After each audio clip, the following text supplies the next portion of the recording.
part of this community. I had this story that I'm like, how does this incorporate into this message? And I just so appreciate Martin and Toby and the team and Mark, what he shared this morning about goodness. And so I'll lead my message into this story, and that's about a week ago, I was reflecting, and I don't know about you, but sometimes the voices of life can just be really, really loud. And there's something to be said about being silent and still. And the goodness that can happen in that, and discovering God's goodness. So there I was, just trying to calm my mind down a bit. And to the left of me, I heard this. And to my left are these two hummingbirds. Absolutely captivating. And there they are feeding on this. I'm not very good at knowing what kind of bushes or what flowers. I'm getting there, though. I have a new garden. I'm getting there, right, girls? So, and there they are feeding on this beauty. And I'm like, Mark, you shared today. We didn't have this plan. Psalms 34. That's a very, very special psalm for me. And those birds were feeding on God's beauty. Taste and see that God is good. And that's what I witnessed. And it was like, thank you, God. I needed that. And those voices of this world, the voices of my work day, me trying to rest, just went, God's voice is so much louder. God's voice of goodness is far greater. And I needed that. So back in May, I shared on Story of Ruth. And I don't know about you, if you have, my phone's distracted, there we go. I don't know about you, but if you have your favorite TV show, I don't know about you, but for me, I often forget what I saw a week later. So I appreciate when they do a quick recap or previously da-da-da-da-da. I'm going to do a very quick recap of Ruth 1. And today I'm going to be sharing on Ruth 2. And if you have your Bible, if you have your phone, I encourage you today to follow with me in this story and to ask yourself, what is good in this story? I need your help in this. Here's the quick recap of Ruth 1. Time it. Okay, here we go. Let's do it in 30 seconds. It was a tumultuous, wow, I can never say that word. It was a really, really difficult time. How's that? Appreciate it. After it helps me. It was the time of Judges, where there was no kings. It was a free-for-all. There was a family, a mom and dad, and two boys. In this place, close to Bethlehem, it was a famine. Things were desperate. I don't know if you recall, but in this message I shared in May, I said, desperate times calls for desperate measures. And that's what this family did. So they went to the land of Moab. There, the two sons married two Moabite women, Ruth and Orpah. Then, the father dies. Soon after, the two sons die. And later, Naomi, the mom, decides, I'm going to head back home. This is about 10 years in Moab, the land of Moab. The one daughter-in-law says, I'm going to stay with my people. And Ruth says, no, your people will be my people, and I'm going to join you, Naomi. So, we're going to continue Ruth 2, actually in verse 19, where Naomi and Ruth come back. They come back, they travel back around the area of Bethlehem. And the city, in verse 19, it says the city is moved. There's a stir, there's a buzz. And Naomi says, don't call me Naomi. that person, I'm not the same.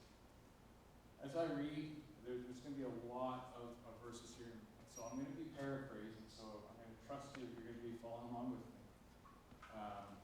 So I'm going to be paraphrasing some things just so that we can talk about God's amazing goodness. She says, call me Mara. In other words, I'm bitter. Mara means bitterness. She says, because the Lord has dealt bitterly with me and has afflicted me. Chapter 1 was a story of grief, loss, heartache, vulnerability, but also trust. So as we read chapter 2, I encourage you, ask him in your heart, what's good in this story as I read through it. So, Ruth chapter 2. My girls, my family. I never thought I'd like these families. This isn't a plug. But it is, it's been a really good gift. My Nanny Stanleys is what they call it. So, I will be drinking a lot of water this morning. Ruth chapter 1. Now Naomi had a relative of her husband, a man of great wealth, of the family of Elimelech, whose name was Boaz. And Ruth the Moabitess said to Naomi, please, let me go to the field and glean among the ears of grain, following one whose eyes I may find favor. Naomi said to Ruth, go, my daughter. So, just to remember, they're now back. Naomi's back to her homeland. Ruth, her daughter-in-law, is a foreigner. She's not local. Gleaning. I am very fortunate to be living in Nova Scotia. I'm an apple grower. And gleaning is something that I did not grow up hearing about. Gleaning is gathering leftover food. It could be vegetables, apples, crops, and during or after the harvest. So sometimes farmers will do what they do, get the best that they can get off the land, and they'll leave it for the community. And I'm blessed that I have a wonderful neighbor next to us who does that. So we've got carrots, onions, and to this day, hundreds and thousands of years later, agriculture is still doing the same now, which is, in my eyes, as a farmer, that's pretty cool. So she left. So let's continue. So she left and went and gleaned in the field after the reapers or the harvesters. She happened to come to a portion of the land belonging to Boaz. She didn't know this. Who was of the family of Elimelech. Verse 4. Now behold, Boaz came from Bethlehem and said to his employees, his reapers, may the Lord be with you. And they said, may the Lord bless you. Then Boaz said to his servant who was in charge, who is this young woman? As we read, there's going to be, remember there was unrest. There's going to be phrases here that are going to indicate that there is unrest, there is uncertainty, there is a lack of safety in this area. But what I like is the introduction of a new character to this story. And Boaz becomes an integral part of this story. So what's his profile? One translation says he's a man of valor. He's a relative. He is a boss that says, God be with you. Why is that? Does he recognize that there's danger around? There's uncertainty? He also sees that there's someone new. This young woman, there's this expression, a damsel in distress. I don't know what show I watched growing up with my family, but have you heard that expression, a damsel in distress? Yeah, I don't know, I can't recall, but the translation for young woman is damsel, and it's really what it's saying is, who is this young woman in need? It's a beautiful thing about language, and just like the button. There we go. It's a beautiful thing about language that I'm going to be talking about later on, and we'll get to it. So let's continue. The servant, so the employee, says to Boaz, the boss, she is that one that everyone's talking Moabite woman who is with Naomi. Like, not she is that, she's just someone you know. She is a part of the buzz. And she said, so this is Ruth, please let me glean and go after the reapers among the sheaves. So this is what the employee is recounting. And now she's been working all day, now she's just resting. So she's in the house resting. So some harvest insight, as someone who has been doing this now for 20 years, which I can't believe. Some harvest insight that will help us in this story. When it's harvest time, there's a window of time. In this case, it's 2 months. For us, it's about 9 weeks. Minneapolis. Harvest time is everything builds up to this point. I love hockey, and I call harvest time the Stanley Cup of my life. Like, we gotta get this. We gotta find the wins.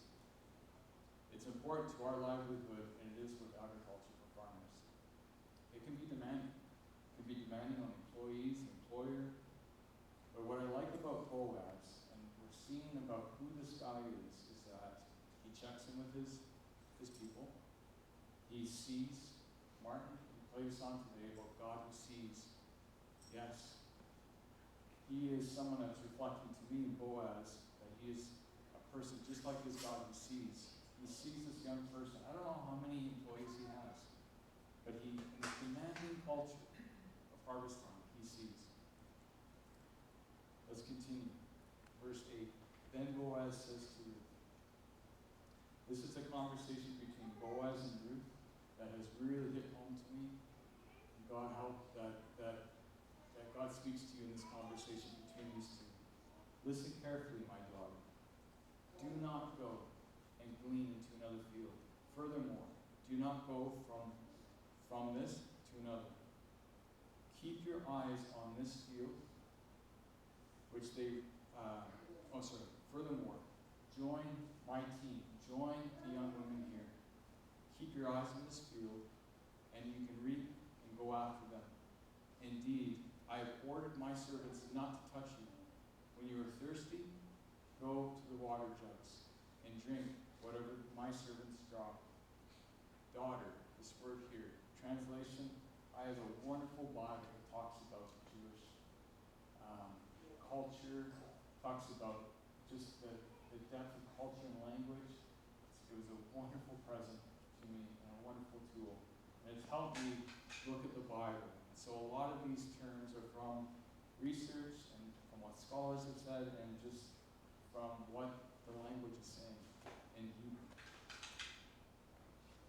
So daughter is this is possibly signifying that or representing that there's an age gap between the two, but also it's a term of respect. It says respect. And then language. Let's talk about language. My grandfather was Swedish. I didn't grow up hearing any Swedish words. I didn't go to my dad. But I was very fortunate to be married into a Dutch family. Sometimes I would hear my sister-in-law speak some Dutch, and sometimes I would hear my mother-in-law speak Dutch to me if I'm being too cheeky or maybe I'm winning in a game. But there's a word that I love a lot in the Dutch language, and that's, see if I can get this right, Hazel. How's that? Hazel. Okay, I didn't quite get it. That's true. But there's not really a good, from my conversations with my wife, there isn't really a good English word that captures that word. Such is the case here. When he says to Ruth, do not go, according to the Hebrew word, there is no direct translation of this word. There's no English word that can capture when he says do not go. There's far more depth to it, and according to the scholars and what I've read. Is it because he recognizes the uncertainty and unrest of everything around? So in this conversation, you have a foreigner, someone who took a risk and started gleaning. She's no wilted flower. I love this about Ruth. Her response to this manager, this boss, this man of wealth, to this person who is looking for food for herself and for her mother-in-law. She fell on her face, verse 10, bowing to the ground. Why have I found favor in your sight? And that you should take notice, since I am a foreigner. I want us to remind us here today that as I continue to read, please ask God in your heart, show me what's good. This will help. Boaz replied to her, all that you've done for your mother.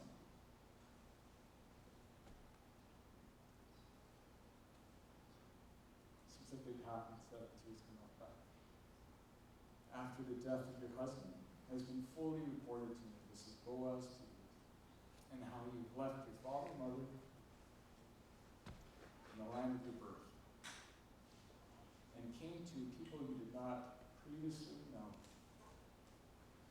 This is Boaz. I love this verse in Luke 6:45.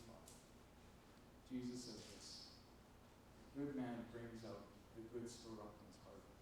From out of the mouth speaks what the heart is full of." When Boaz shares this with Ruth, we are seeing who Boaz is. It also gives us a glimpse of Ruth's heart, a thankful heart. This goodness was so much for her. She couldn't stand.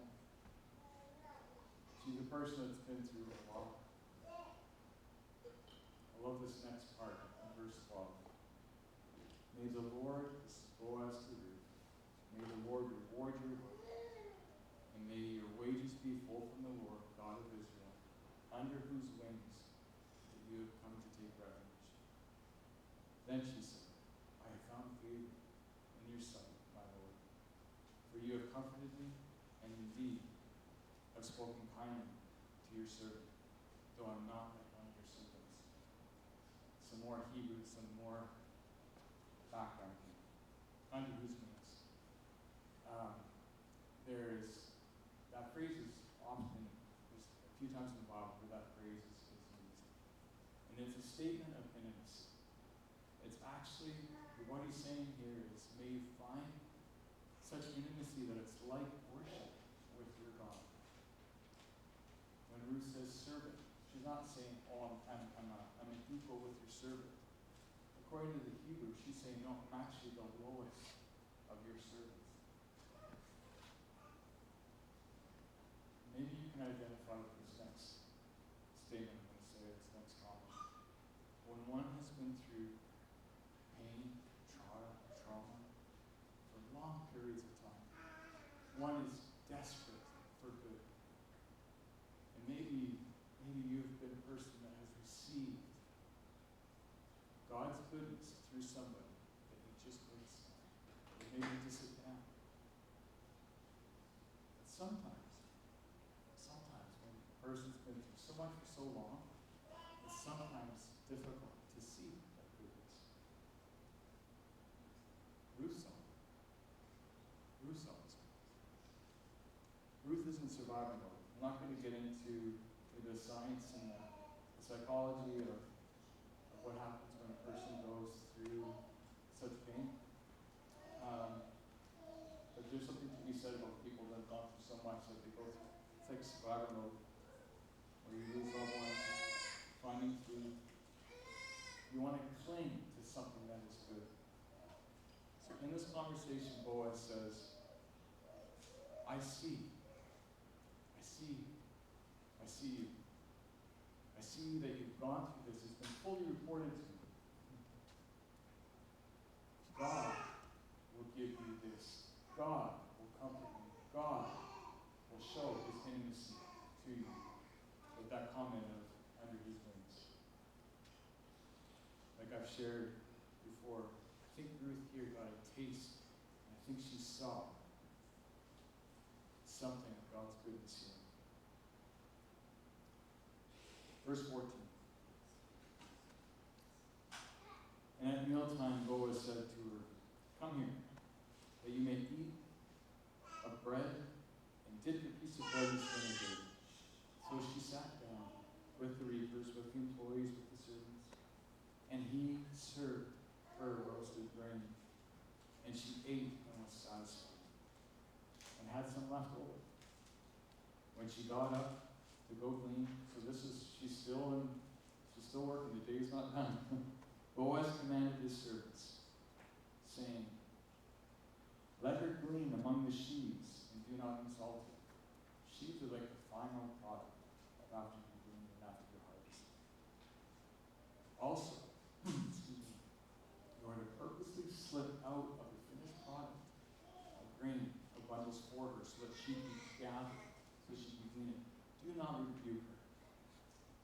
During harvest time, I don't know if you've seen apple trees, right? That is our finished product. And over 20 years, I've learned a few things. That is, people who harvest our apples are amazing people, and they're very protective of what they pick, right? There have been times where we've had family and friends show them a nice, freshly picked bin, and sometimes I'll say, yeah, go ahead and take one. But far away, I'll have my crew, and sometimes they'll poke out of the tree and give a stink eye, like, what are you doing? Kind of thing. Never have I heard someone say, hey, what are you doing? Like, that's a rebuke. But wouldn't you say like a stink eye is kind of a facial rebuke? So I can identify with it. Some things in agriculture don't change. Anyways, that might have just been for me. But anyways, that's a little bit of some harvest background, some little dynamics. So let's continue. So what he's saying to his crew is, I'm the boss, I know what's good here. This is what she needs. Everybody get on the same page. This one who's in need needs this. Give it to them. So she continues to glean until evening, and she beats out what has been gleaned. It's about an ephod of barley, which is about 30 pounds. So I'm going to paraphrase these next few verses. Verse 18. So she gathers everything up. She goes to her mother-in-law, and she shows her what she has done with the food. She gets it to Naomi. She is well fed. Her mother-in-law Naomi says, Mara says, where did you glean today? Where did you work? And I hope this person took notice of that and is blessed. She, then Ruth says, the person that helped me out was Boaz. Now Naomi said to her daughter-in-law, may he be blessed of the Lord, who has not withdrawn his kindness from the living and from the dead. Again, Naomi said to her, this man is our relative. He is our redeemer. Then Ruth says, furthermore, he said to stay close to my servants. I'm now one of them until we have finished the harvest.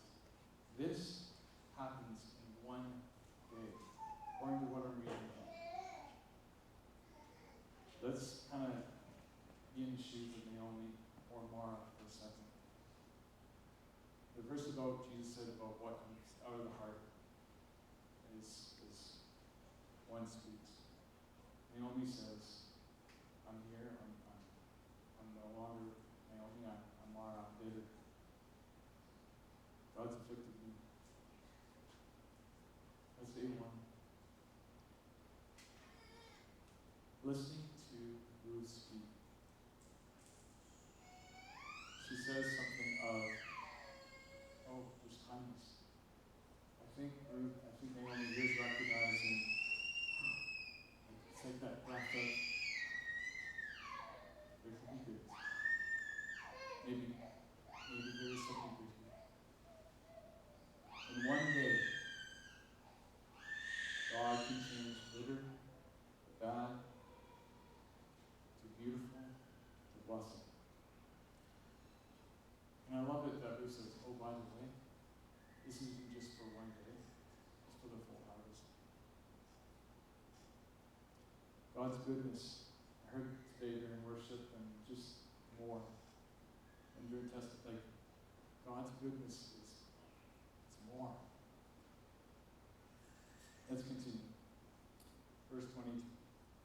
Naomi said to her daughter-in-law Ruth, "It is good, my daughter, that you go out with his young women, so that others do not assault you in the field." So there's a recognition that there's some unrest, lack of safety.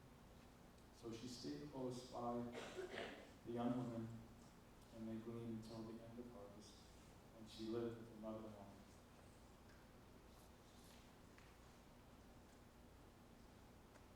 Okay, we're going to kind of switch the story a little bit. We're going to go a little bit more in depth here. This word that is good, I've asked you to kind of recount as we've been reading the story some things that have been speaking to your heart about what is good, God's goodness. But before we do that, I want to share one particular thing that stood out for me. I want to talk about language. We talked a little bit about the Dutch, Hebrew, like that I've been learning here in this wonderful resource. The definition of good in the Bible. As we know, the Bible is the Old Testament, the New Testament. Old Testament, the language is Hebrew, and the New Testament translated into Greek. This word in Hebrew, the word good, is tov. It's pronounced tov. T-O-W-E, but pronounced tov. It's more than, good is more than just, oh, it's all good. Sometimes in Spanish, I have wonderful friends from Mexico, and they'll say, todo bien, it's all good. Kind of like, hey. But it's more, this word good is so much. And Mark indicated it as he was sharing before the message and before worship. This word good is so much more. The Hebrew defines good as this. It's the widest sense. It is, good is, good is pleasant, what is agreeable, what is cheerful, what is ease, what is fair, what is favor, what is fine, what is glad, what is gracious, what is joyful, what is kind, what is loving, what is merry, what is pleasant, what is sweet, what is well-favored, what is beneficial, what is best, what is bountiful, what is beautiful. This is the same word, good, that God, our Creator, says in Genesis 1:31 when He created the skies, when He created those trees, when He created wonderful color of skin, when He created man and woman DNA, when He created these things, what does He say? Oh, it's very good. You are very good. Because you've been created by a very good God. Micah 6:8. I love this past summer. We've been going through the old prophets, and there's been this theme of good for me in there. We've heard it. Micah 6:8. What is good? Remember, the width and the depth of this word good. What is good? Act justly. Love mercy. Walk humbly with your God. Be with your God. Amos 5:14. Seek what is good. Cling to what is good. Run from evil. Just run. Then the Lord of the heavens just might be with you. I love how that's written. As you claim He will. When I hear the widest, do you hear no limits? Our God, if He created those stars, there's no limits, right? This word good has no limits. It's so wide. The New Testament word, and I'm going to jump now to the New Testament definition of good. And I may not pronounce this right, but it's like agathon. This word is translated to this. Good is that what is originated from God. Remember this Hebrew word good? And is empowered in their life, in your life, in my life, through faith. That is good. I'm going to say this one more time. The Greek word for good is that originates from God our Creator, this limited, most beautiful God, that is empowered by Him, by the Holy Spirit, in us through faith. This is good. So when I read these verses, let's think about these definitions, these explanations of the Hebrew and the Greek word for good. Love your enemy and do good to them. Hate what is evil, Romans 12:9, and hold tightly to what is good. 1 Timothy 4:4. Everything God created is good. Nothing to be rejected, but give thanks to it. Hebrews 13:16. Do not neglect what is good and share, for God is pleased. He loves us. God is pleased with such sacrifices. 3 John 1:11. Do what is good. Anyone who does good is of God. The one who does what is bad has not seen God. The Old Testament prophets have been called the voices of God. They're God's voice, God's mouthpiece. In the New Testament, we have the forefathers and people who walked with Jesus. Peter, John, you have Paul. And you have Jesus, and they're saying this: do good. Good is both the Hebrew definition and the Greek. It's the widest, it's the most limited. It originates and it is empowered through His Spirit in you, in faith. So in verse 2, I asked you, okay, what are some good things?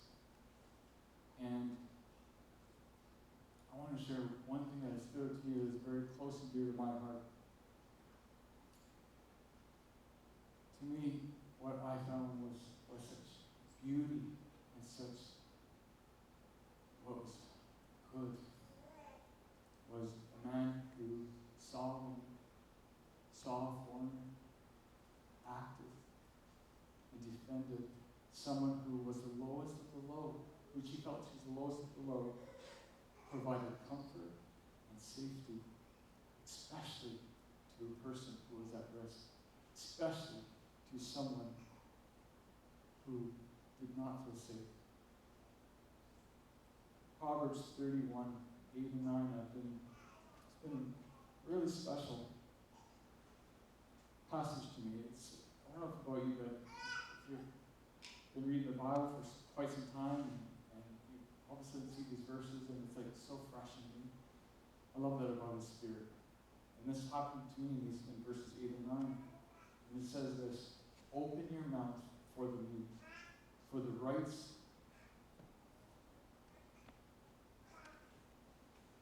of all that are unfortunate. There's so many things in this world that have been unfortunate. Open your mouth and judge rightly, and defend the rights of the afflicted and the needy.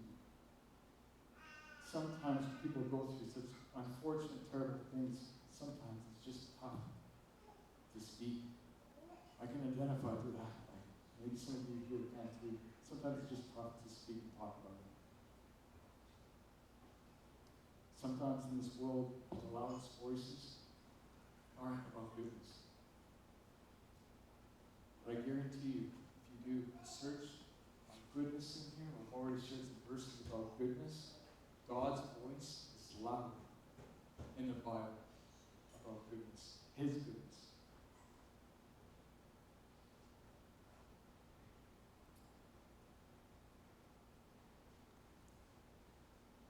My last statement would be this. And I'll conclude it here.